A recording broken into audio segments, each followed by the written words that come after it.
नहमदुहु व नुसल्ली व नुसल्लिम अला रसूलिन नबील करीम। नाजरीन अस्सलामु अलैकुम रहमतुल्लाहि व बरकातुहू। नाजरीन, पेट के दर्द का कुरानी इलाज आज हम आपको बताते हैं। पेट का दर्द कई वजूहात की बिना पे होता है। बसा औकात तो बीमारी की वजह से पेट का दर्द होता है। मैदे की खराबी, खुराक मुतवाज़िन न होना, ये वजह होती है। बसा औकात जिन्नात और शयातीन की वजह से भी पेट का दर्द होता है और बहुत शदीद होता है। बहुत से मरीज हमारे पास ऐसे आए जिनको पेट का दर्द शदीद होता है और वो भी जिन्नात की वजह से होता है, शयातीन की वजह से होता है। चीख रहे होते हैं और ज़ोर ज़ोर से रो रहे होते हैं। हम जब उन्हें दम करते हैं तो अल्हम्दुलिल्लाह उनको खूब फ़ायदा हो जाता है। इससे पहले कि पेट के दर्द से छुटकारे का, मुकम्मल निजात का कुरानी अमल बताऊं और उसका तरीक़ा अर्ज़ करूं, हमेशा की तरह दरख्वास्त करूंगा आप खुद भी कुरान करीम पढ़ें, अपने बच्चों को भी सही हुरूफ के साथ कुरान पढ़ाएं। कुरान करीम की एक आयत मुबारक का पढ़ना 100 रकात नफिल पढ़ने से ज़्यादा अफजल है। इल्म का एक बाब सीखना 1000 रकात नफिल पढ़ने से ज़्यादा अफजल है। अपनी दुनिया संवारें, आखिरत संवारें, अपने बच्चों की दुनिया और आखिरत संवारें। अपने बच्चों को कुरान के करीब कीजिए, उन्हें कुरान की खूब तालीम दें ताकि आपके लिए सदका जारिया बने।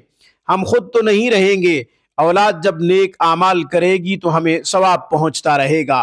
ऑनलाइन क्लासेस के लिए, इलाज मुआलजा के लिए आप हमसे राब्ता कर सकते हैं। हमारी सर्विस से आप 24 घंटे फ़ायदा उठा सकते हैं। अब मैं अमल देता हूँ पेट के दर्द से निजात के लिए। जिन्नात की वजह से हो, शयातीन की वजह से हो या किसी भी बीमारी की वजह से वक्तन फ़वक्तन पेट का दर्द सताता हो और शदीद हो जाता हो, डॉक्टरों की समझ से बाहर हो, तबीबों की समझ से बाहर हो, तो परेशान होने की ज़रूरत नहीं। कुरान हमारा सबसे बड़ा आसरा है, कुरान हमारा सहारा है।